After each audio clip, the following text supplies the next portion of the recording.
យោងតាមប្រភពសារព័ត៌មាន Reuters ដែលបានចុះផ្សាយកាលពីថ្ងៃទី5 ខែមីនាឆ្នាំ2026ដឹងថាប្រធានាធិបតីសហរដ្ឋអាមេរិកលោក Donald Trump បានធ្វើការអង្គុយភ្ជាប់ផ្អើលមួយនៅឯសេតវិមានថាមន្ត្រីជាន់ខ្ពស់នៃរដ្ឋាភិបាលអ៊ីរ៉ង់បានព្យាយាមតាក់ទងមកកាន់រូបលោកក្នុងចំណងសុំចរចាដើម្បីស្វែងរកកិច្ចព្រមព្រៀងបញ្ចប់សង្គ្រាមដែលកំពុងឆាបឆេះនាពេលបច្ចុប្បន្នទោះជាយ៉ាងណាប្រធានាធិបតី Donald Trump បានបង្ហាញជំហររឹងមាំថាវាហួសពេលសម្រាប់ការផ្សះផ្សាហើយខណៈដែលកងទ័ពសហរដ្ឋអាមេរិកបាននឹងកំពុងកំទេចសមត្ថភាពមីស៊ីលនិងដ្រូនរបស់ក្រុងតេហរ៉ង់និងមានព្រៀបខ្លាំងទៅលើសមរភូមិលោក Donald Trump បានមានប្រសាសន៍ទៅកាន់ក្រុមអ្នកសារព័ត៌មានថាពួកគេកំពុងទូរស័ព្ទមកយើងពួកគេសួរថាតើយើងអាចធ្វើកិច្ចព្រមព្រៀងគ្នាដោយរបៀបណាប៉ុន្តែខ្ញុំបានឆ្លើយតបទៅវិញថាអ្នកមកយឺតបន្តិចហើយពេលនេះយើងចង់ប្រយុទ្ធខ្លាំងជាងអ្វីដែលអ្នកចង់ទៅទៀតការថ្លែងរបស់មេដឹកនាំអាមេរិករូបនេះបានធ្វើឡើងស្របពេលដែលស្ថានភាពយោធានៅតំបន់មជ្ឈិមបូព៌ាកំពុងស្ថិតក្នុងសភាពការដ៏តឹងតែងបំផុតលោកប្រធានាធិបតីក៏បានបញ្ជាក់ប្រាប់ភ្នាក់ងារសារព័ត៌មាន ABC ក្នុងពេលបន្ទាប់មកទៀតថាប្រទេសអ៊ីរ៉ង់ត្រូវបានវាយប្រហាររហូតដល់កម្រិតមួយដែលអាចនឹងត្រូវប្រើពេលរហូតដល់10ឆ្នាំទើបអាចស្ដារឡើងវិញលោកបានបន្ថែមថាកងទ័ពសហរដ្ឋអាមេរិករួមជាមួយសម្ព័ន្ធមិត្តដ៏អស្ចារ្យគឺអ៊ីស្រាអែលកំពុងបន្តប្រតិបត្តិការកម្ចាត់សត្រូវអស់ពីឫសគល់ដែលលទ្ធផលនេះសម្រេចបានលឿនជាងផែនការដែលបានកំណត់ទុកទៅទៀតលើពីនេះលោកត្រាំក៏បានអំពាវនាវឲ្យអ្នកការទូតអ៊ីរ៉ង់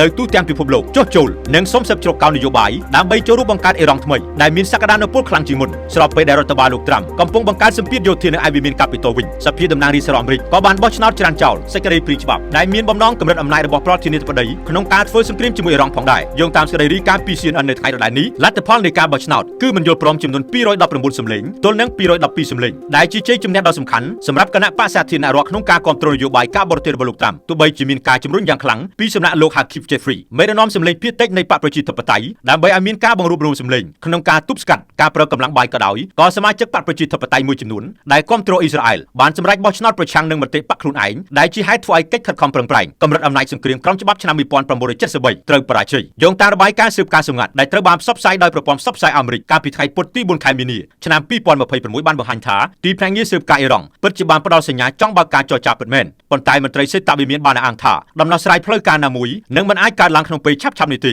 ដរាបណាសហរដ្ឋអាមេរិកនៅតែប្រកាន់ជំហរចង់សម្រេចគោលដៅយោធាឲ្យបានជោគជ័យជាមុនសិន